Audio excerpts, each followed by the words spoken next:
What's going on, guys? So today we're going to be taking a look at this 2016 Camaro that's on lend to Jason from Anchor Room.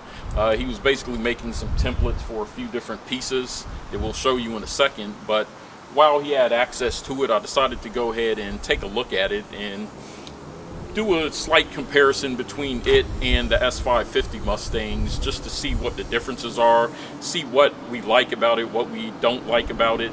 So this isn't a full review of the car, it's more so just the impressions from Mustang owners on the Camaro. So let's go ahead and get started. So one thing I want to address is kind of who this video is for.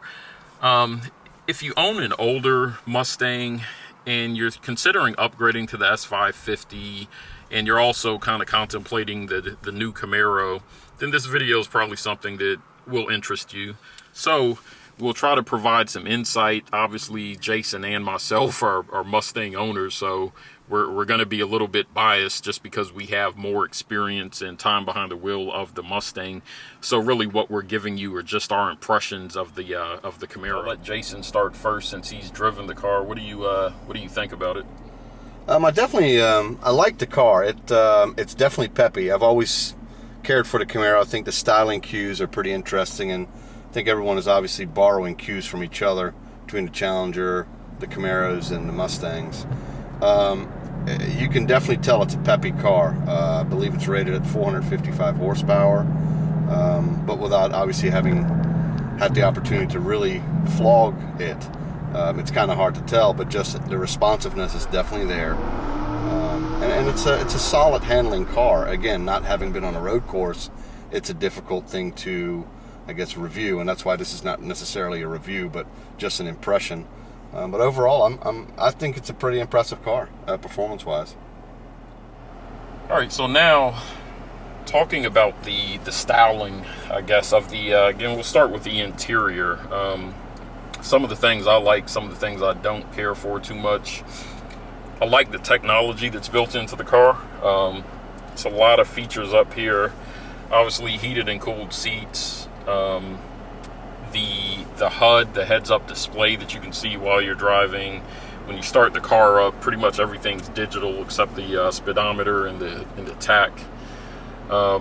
And it just has a whole bunch of options up there. I didn't even get a chance to go through everything because I only had a little bit of time with this car. And it also has some piping that goes around the interior of the car that lights up at night, so that you can change the color of that too. Kind of similar to the S550s and the earlier model Mustangs as well, where you can set the color that you want it to show. But Chevy took a different approach with theirs, and it adds a pretty unique style. One point of contention for a lot of people, I think, is the AC vents and where they're located and how they actually operate. I kind of like the way that it's mounted lower. What I've read online, there was some people that if you have a manual, this one's obviously an automatic, which I don't think mentioned, but it has paddle shifters as well. But people were complaining that their hand was getting cold if you're constantly having to shift, and that could be a detraction, I guess. You also operate the functionality by turning the dials, which is something, I can take it or leave it. It's not a big thing for me. But because I work in IT, I love all things technical, so all the different apps and everything, futuristic I like. I'm not a huge fan of the way that this is integrated on the dash. I think that they have a lot of room to work with, and I don't know that they necessarily utilized it as effectively as they could have. But that's all personal opinion, basically. But what do you think, Jason? What do you think about the interior? Yeah, I like the interior. I'm a fan of the seats. I guess the detail, the red color, the red leather on top of the black. And what I'm not a fan of is there's still a lot of plastic in the car. I think that's where we can probably take a cue from some of the other models that have obviously switched to more leather in the vehicle. I also agree, I love the technology. I think it's fantastic. Ironically, my favorite thing in the entire car, about the entire car, is the heated steering wheel. I found it by mistake driving the car over to our office, and even in the summertime I turned it on. I just love the feel. I like the steering wheel itself also. It's small, it's got the flat bottom, it is missing the 12 o'clock indicator, but overall it has a great feel. But as we talked about this piece, in general, that center information panel, it almost seems out of place. It could have been integrated into the dash to make it look more like it was intended to be part of the car. Overall, it's a nice vehicle. I really like it. Yeah, one thing that, you know, I think you and I are split on is the sunroof up there, because I've had vehicles in the past with a sunroof and I used them. And Jason is the opposite. He wasn't a fan of it. So I could take it or leave it, to be honest with you. I've owned a lot of vehicles with sunroofs, and ironically, every one of them I'd never seemed to ever use, but maybe once or twice a year. Yeah, but it's nice anyway that Camaros actually have that option, whereas the S550s currently don't. And you know, it's a Chevy vehicle, so you have the OnStar, which you can see. I think even a mirror kind of looks, I don't know, futuristic, neat. Yeah, it does. It's kind of like a bezel-less design, if you will. But you can't talk about the interior of this car without talking about the view from the driver's seat looking out the rear window.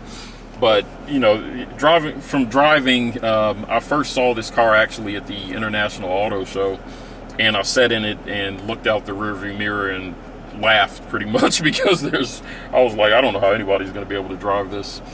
But, you know, that's something I guess you can learn to live with. The doors sit up a little bit higher than I'm used to, so it kind of feels like, a lot of people said it kind of feels like you're sitting in a tank or something. It doesn't, I wouldn't say it's that bad, but they do sit up higher than I'm used to.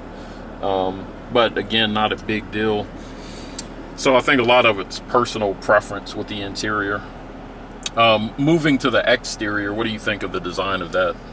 I was never a big fan of the taillights, but having had the car in my possession for 3 days now, they're really growing on me. Obviously, with our product on there, I think it really helps. I think there's always been a big clash between red and the clear or white lenses, but then making that white a darker shade really is a significant improvement. I like the front of the car, but I'm one of those people that every vehicle I own does not have a front plate, and I think it definitely takes away from the looks of the front. I love that sloping to the ground, menacing look it has. And the U, I guess, pattern of the LEDs from behind, it's a really mean look, and that's kind of what you want from a sports car.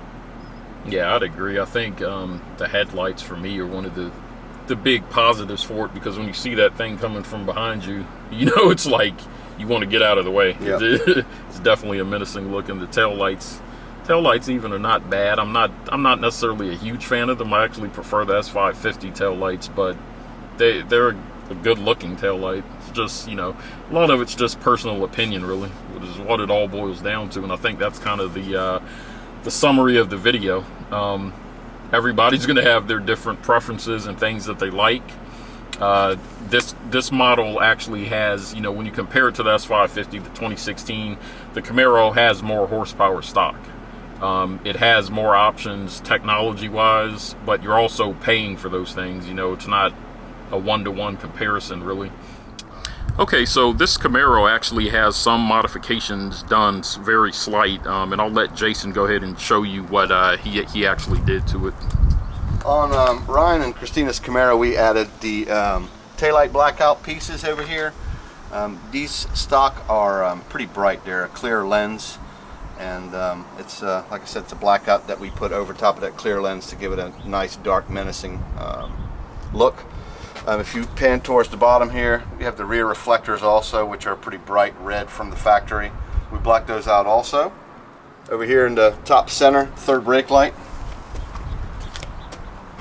made a blackout for it also. And all of this is tint, by the way.